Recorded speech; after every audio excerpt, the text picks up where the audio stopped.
Sometimes there are times in life that you hit the metaphorical wall, or you're about to step out and do what you've always dreamed of pursuing. Or maybe a global pandemic comes out of nowhere and starts threatening your sense of certainty or future plans. Whatever it is, it's times like this that we could all use a little encouragement. In the next half hour, we'll be telling you stories from across India of men and women who started where they were, used what they had, and did what they could. And in due course, scripted stories of hope, inspiration, and motivation. Hello and welcome to Aspirational India, and I'm Rukma with you.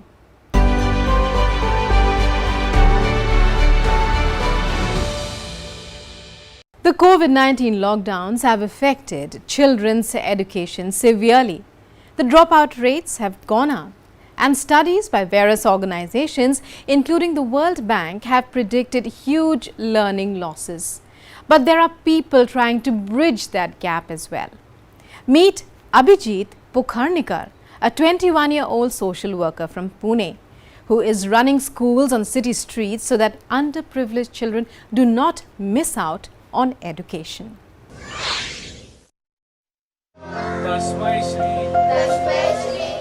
In the midst of the corona-induced lockdown itself, this 21-year-old from Pune and his friend Alfonso Kazbekar, a teacher, started teaching kids in slums across the city.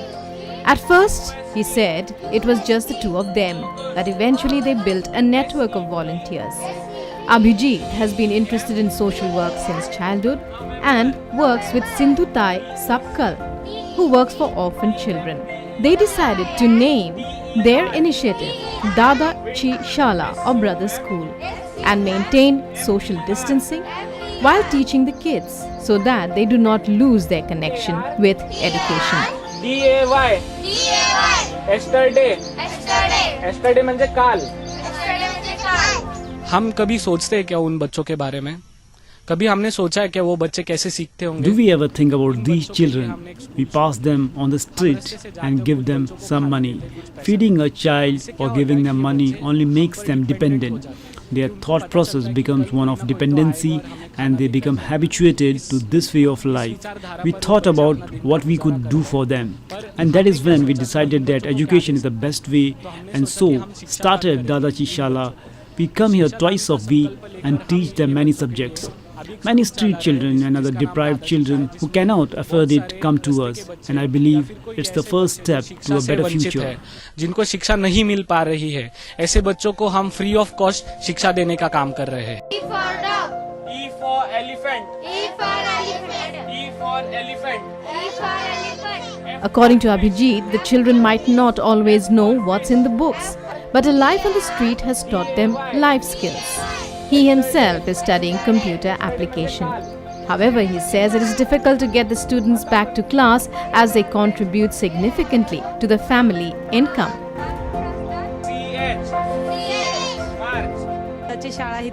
No one was there to teach our children, but then these young men and women came and started these classes for them. Even if we wanted to, we could not educate our children. We are very grateful. They are like our big brothers, like a guide. We respect them.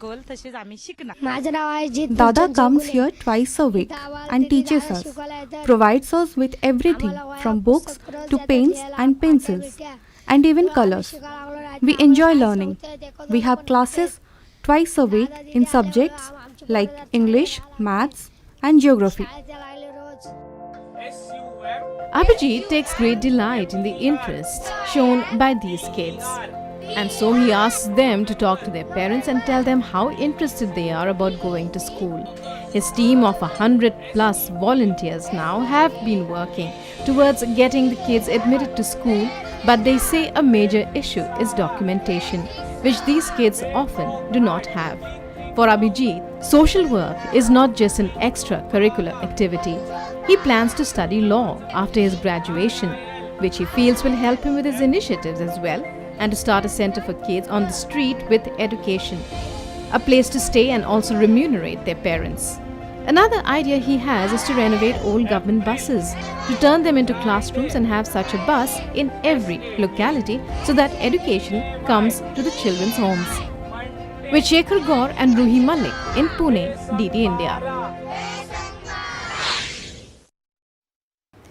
When the pandemic struck, bringing with it a lockdown that has lasted for nearly 2 years, many state governments issued directions to reduce fees for schools to ensure that students and their parents are not being charged for facilities that the schools will not be required to provide during virtual classes. Schools on their part said they had no other option than to cut all possible costs, even as they struggled to collect fees from parents. And the brunt was borne by teachers who toiled day and night but were not able to get a deserving hike on even their salaries for the past 2 years. Despite the hardships, there are schools that are going above and beyond the call of the moment to join the national effort against COVID-19. Our next report is about one such school. Particles is inversely proportional to. With schools closed for more than a year now due to the COVID pandemic and classes being held virtually, education activities have taken a massive hit across the country. And it's not just the students alone who are suffering. Private schools are particularly affected, with many finding it difficult to even pay their staff. To cut costs, some have also had to temporarily terminate the services of their faculty for co-curricular and extracurricular activities, such as sports and arts, besides other staff members. Despite this, there are schools that are doing their bit in these tough corona times. Among them is Meerut's Ved International. Digital क्रांति के आने के बाद एक सबसे बड़ा फ़ायदा ये हुआ जो वेद इंटरनेशनल स्कूल ने स्टार्ट किया है। इसका सबसे बड़ा बेनिफिट ये होता है, कभी बच्चा 4-5 डेज़ के लिए कोई बीमार हो गया या कोई फैमिली फंक्शन हो गया या कोई और प्रॉब्लम हो गई, तो जो बच्चे का सिलेबस रह जाता है वो बच्चा पूरे साल उस सिलेबस को कवर नहीं कर पाता। यहाँ जो हम फैसिलिटी बच्चों को दे रहे हैं उसमें रिकॉर्डेड लेक्चर्स हैं। बच्चा यदि किसी रीजन से क्लास ज्वाइन नहीं कर पाता तो बाद में लेक्चर्स को देख के अपना काम कवर कर पाता है। Among many other initiatives, Ved International has come up with a unique scheme not just to help parents bogged down by salary cuts, joblessness and lack of incomes, but to also promote vaccination. It has decided to give 40 to 60% discounts in fees, provided both parents are vaccinated. The fee cut from nursery to 12 amounts to a whopping 1 crore 50 lakhs. A huge loss, no doubt, but authorities say that it is a loss they are willing to take for the greater good. Fees have been waived off for 8 months for classes nursery and KG and 5 months from 9 to 12. हमने एक मुहिम छेड़ी है कि जो बच्चे के अभिभावक वैक्सीनेशन करवा के आ जाएंगे उनको हम तत्काल लगभग पूरे स्कूल को मिला के 1.5 करोड़ की छूट दे रहे हैं, जो आगामी सेशन है जो चल रहा है इस session. While schools are burdened with managing finances in a very difficult time, the fact that they are still contributing to the national effort against COVID and willing to make sacrifices such as Ved International is doing to ensure the long-lasting success of that effort proves the greatness of the spirit of our wonderful nation, where we have all united for a cause and think of others before ourselves. With Sangeeta Srivastav in Meerut, DD India. It's time now for a short break, but there's more up ahead here on Aspirational India. So stay tuned and keep watching DD India.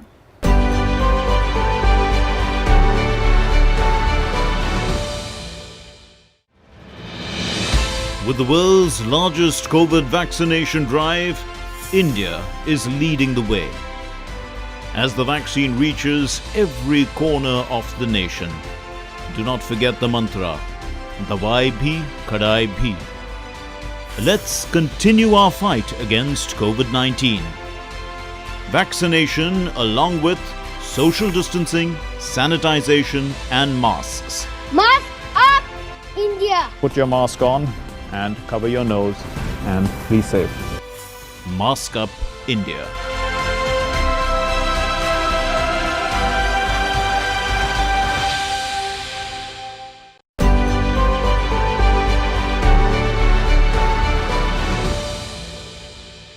It was his daughter's idea.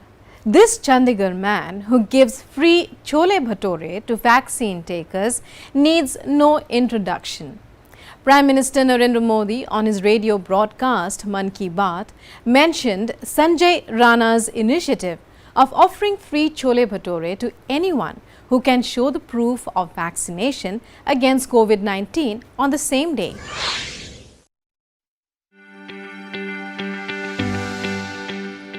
This is Sanjay Rana from Chandigarh, who was mentioned by Prime Minister Narendra Modi during the 79th edition of his monthly radio program Mann Ki Baat.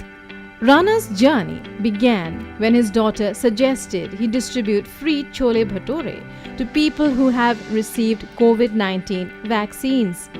Rana's campaign began in May itself, and he now gives away free food to more than 25 people in a day. प्रधानमंत्री जी का बड़ा आभारी हूँ, जिन्होंने मतलब कि एक छोटे से बंदे को भी याद रखा कि नहीं है कोई चंडीगढ़ में भी, तो जो वैक्सीन लगवाने आता है जी उनको फ्री में एक प्लेट फ्री खिलाता हूँ। उनका मैसेज देखता हूँ जी मैं, जो मैसेज आज का ही होना चाहिए, जैसे कि बंडे रखा हुआ तो 30-35 प्लेट खिला देता हूँ जी उनको, और उनको ये सलाह देता हूँ कि सारे वैक्सीन लगवाओ, वैक्सीन लगवाओगे तभी देश आगे बढ़ाओ, चलेगा देश। During his address to the nation in his Mann Ki Baat, the Prime Minister had said about how in Chandigarh's Sector 29, Sanjay Rana ji runs a food stall and sells chole bhature on a cycle. एक साथी चंडीगढ़ शहर के हैं। चंडीगढ़ में मैं भी कुछ वर्षों तक रह चुका हूं। यह बहुत खुशमिजाज और खूबसूरत शहर है। यहाँ रहने वाले लोग भी दिलदार हैं। और हाँ, अगर आप खाने के शौकीन हो तो यहाँ आपको और आनंद आएगा। इसी चंडीगढ़ के सेक्टर 29 में संजय राणा जी फूड स्टॉल चलाते हैं और साइकिल पर छोले भटूरे बेचते हैं। एक दिन उनकी बेटी रिद्धिमा और भतीजी रिया एक आइडिया के साथ उनके पास आई। दोनों ने उनसे कोविड वैक्सीन लगवाने वालों को फ्री में छोले भटूरे खिलाने को कहा। वे इसके लिए खुशी खुशी तैयार हो गए। उन्होंने तुरंत ये अच्छा और नेक प्रयास शुरू भी कर दिया। संजय राणा जी के छोले भटूरे मुफ्त में खाने के लिए आपको दिखाने पड़ेगा कि आपने उसी दिन वैक्सीन लगवाई है।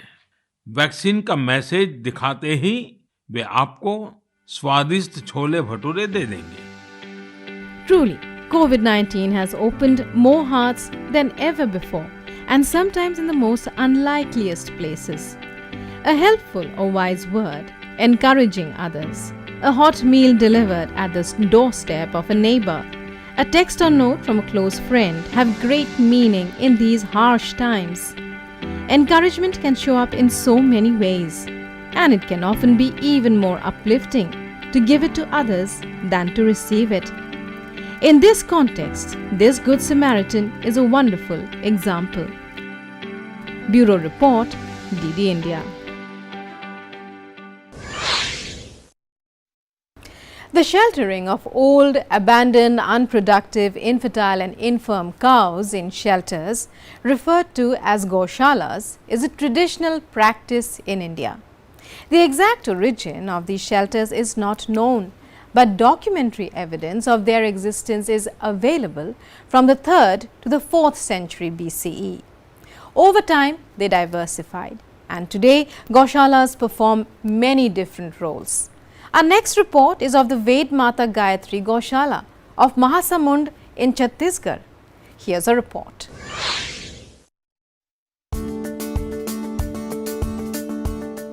The Ved Mata Gayatri Gaushala in Bhalesar, the headquarters of Mahasamund in Chhattisgarh, is a shelter for cows and many kinds of animals, including goats and buffaloes, who may be sick or weak and mostly well past their prime. Abandoned and starving, they have no place to go, and this Gaushala looks after them, provides for them. However, it is not just the care and nurture of weak old animals that this shelter undertakes. It is a symbol of vocal for local, producing nearly 32 products, which include milk, Ganesh and Lakshmi idols, incense sticks, tubs, bangles, necklaces, stickers and pesticides. Nearly 300 cows and buffaloes live under its roof, and 32 types of products from cow dung are made here and sold as far off, with customers coming from faraway cities like Mumbai, Kanpur, Bilaspur, states like Orissa, and from Raipur too. When the work originally started in 2008 and 9, they earned a mere profit of around 500 rupees. Things only changed when machines were brought in, enabling an income of lakhs monthly. मेरे यहाँ 32 प्रकार के product बनते हैं ये, जैसे गोबर के गमले हैं, धूप बत्ती है, कीटनाशक है, केचुआ खाद है, गोबर की स्टिक है, लकड़ी है आपका, और बहुत सारे ऐसे आइटम हैं जो गोबर की मालाएं हैं, स्वास्तिक है, यानी पर डे जो काम आने वाले साबुन जैसे चीज़ें हैं, फिनाइल है, ये सारी बहुत सारे प्रोडक्ट बनते हैं यहाँ पे, और कंटिन्यूटी नई उसमें प्रयासरत है कि और कुछ नया दे पाए. The Goshala employs a number of people, and while it is a clear example of waste to wealth, it is also a source of great inspiration, turning waste into profit, providing jobs for the families of 18 people, training and skilling them, and all for a good cause. For those who work here and visitors too, the atmosphere is one of positivity, enthusiastic and happy. Bureau Report, DD India.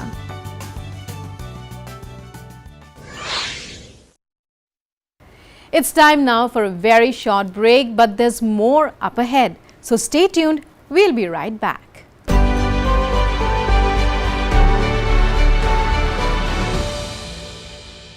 Namaste India. Namaste land. Marhaban ilal Hind. India. Salam India. Namaste India. Namaskar Bharata.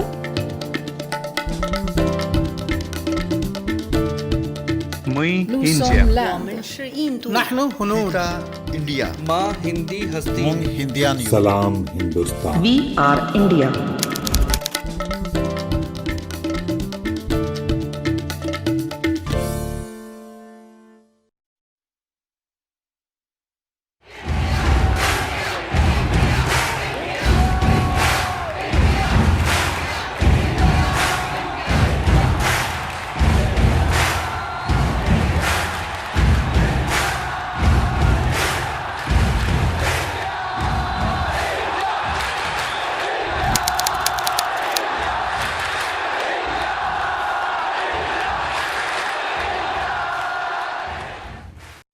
Your window to rising India. India's voice on global platforms. Latest news from India and around the world. In-depth analysis of global headlines. Watch DD India in your country. Available for downlink in all Southeast Asian countries. STTV broadcast is available through the satellite GSAT 17 at 93.5 degrees east. HDTV broadcast is available through the satellite GSAT 10 at 83 degrees east. For technical details, scan here. Switch to DD India now.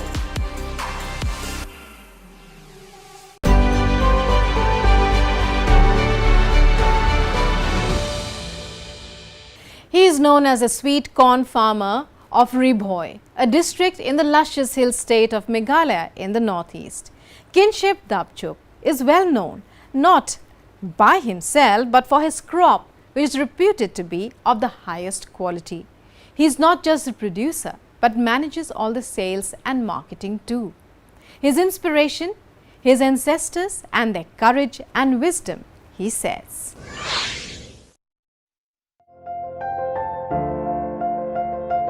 Meet Kinship Dabchuk, whose seasonal maize harvest is the talk of the town for the use of a better phrase. A native of Ribhoi in Meghalaya, Dabchuk has stood firm all these years. Despite COVID hardships, he has continued without flinching in his chosen mission of organic farming. His labor yielding a crop that has made him well loved as the sweet corn farmer in this beautiful hill state of Meghalaya. The use of this bio NPK or biocompost here. मैं एक किसान हूँ और जैविक मक्के की खेती करता हूँ. ये काफी फायदेमंद है। इसका स्वाद भी आम मक्के की तुलना में ज्यादा मीठा और स्वादिष्ट है। किसान अब धीरे धीरे जैविक खेती की ओर रुख कर रहे हैं। Dabchuk says he is inspired in his work by his ancestors. A one-man army, he sells and markets his own produce. A firm believer in entrepreneurship and organic farming, Dabchuk was felicitated by the President of India in 2019. Being a mountainous state, only 10% of the geographical area of Meghalaya is under cultivation. Maize, the queen of cereals, is the second most important food crop after rice, occupying about 18,000, that is about 8% of the total area, with an average yield of 2,150 kilograms per hectare. Bureau Report, DD India.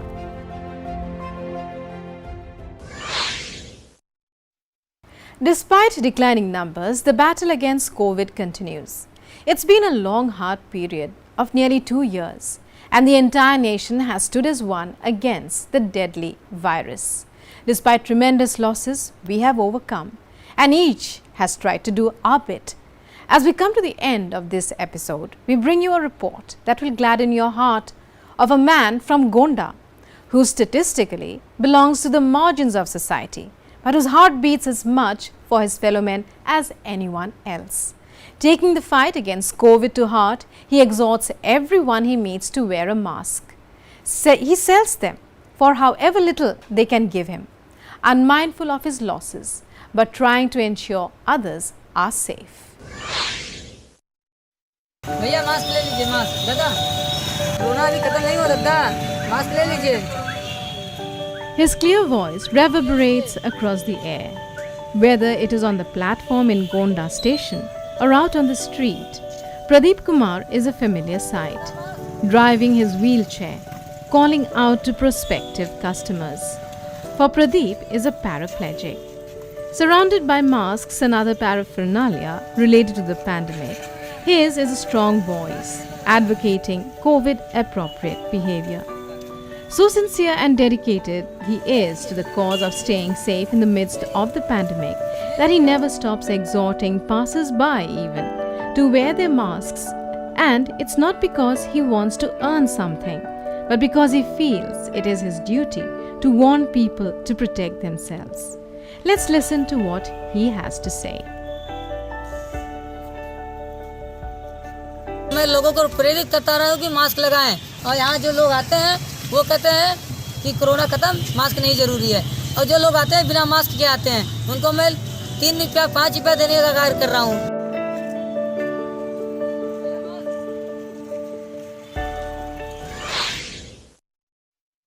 Well, that's all we have for you in this edition of Aspirational India.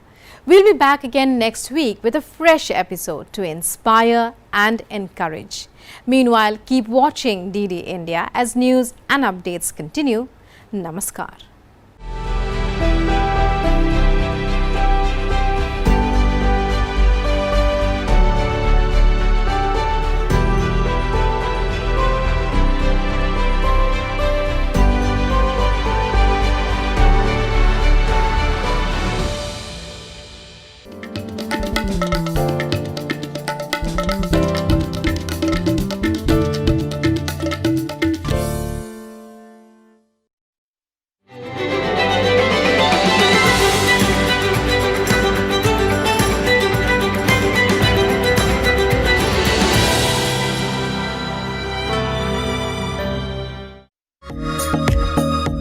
Gentle breeze, clear skies, greenery all around, and several birds in flight.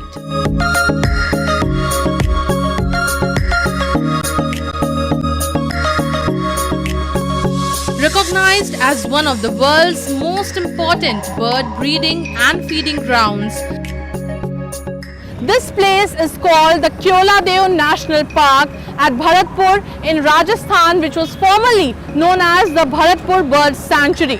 Keoladeo National Park is a very important site on the Central Asian Flyway.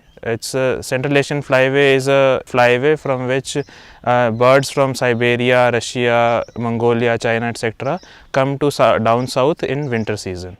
So migratory birds are a USP of our Kevladev National Park, and it's a very great experience. The habitat structure is such that it's very easy to take photographs of the birds, and birds stay relatively stress free here. That's why migratory birds are most celebrated tourist attraction here. In 1982, Kevladev was declared a national park and then later listed as a World Heritage Site by UNESCO in 1985.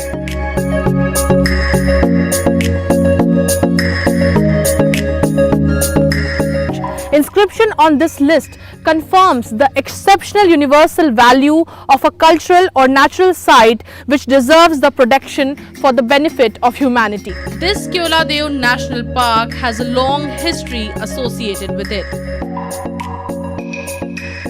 This place originated in as a royal hunting reserve during the 1850s and was a game reserve for Maharajas and the British. In fact, Lord Linlithgow, Viceroy of India from 1936 to 1943, shot over thousands of ducks with his hunting party in a single day. There are also spotted deers which are here, and we are here at the Sitaram Turtle Pond inside the Kevladev Park. There are several turtles in a pond which is right inside the temple, the Sitaram temple, and which actually come out when tourists, offer them something to eat. And this is definitely one sight to behold and one place to be really very close to nature. The park is home to over 370 species of birds and animals such as painted storks, deer, nilgai and more. The waterbird species here form one of the most spectacular heronaries of the region. So I'm from the UK and it's been a super experience, very, very delightful. We saw some fantastic birds, very, very peaceful. Nice to escape from Delhi for a bit. I think it's a super experience and I would certainly recommend it as a great place to come and escape and see some of the wildlife in India. It's a bit slow but also very tranquil, and that's why it's very nice because these guys know so much about the park, they know loads about the birds. I've been here 10 years ago with my family. It's just amazing. I was telling my colleagues that sometimes you wonder if you're watching it on TV or you're here in real life. And it's just it's amazing. It's beautiful because it makes you forget all the hustle bustle. Very peaceful, very relaxing, and in fact it's exactly what without knowing it, it's exactly what I needed. The most interesting thing is the rickshaw pullers have been given short-term trainings and have acquired knowledge of birds over many years that makes them rickshaw pullers cum guides and are a complete package for the tourists.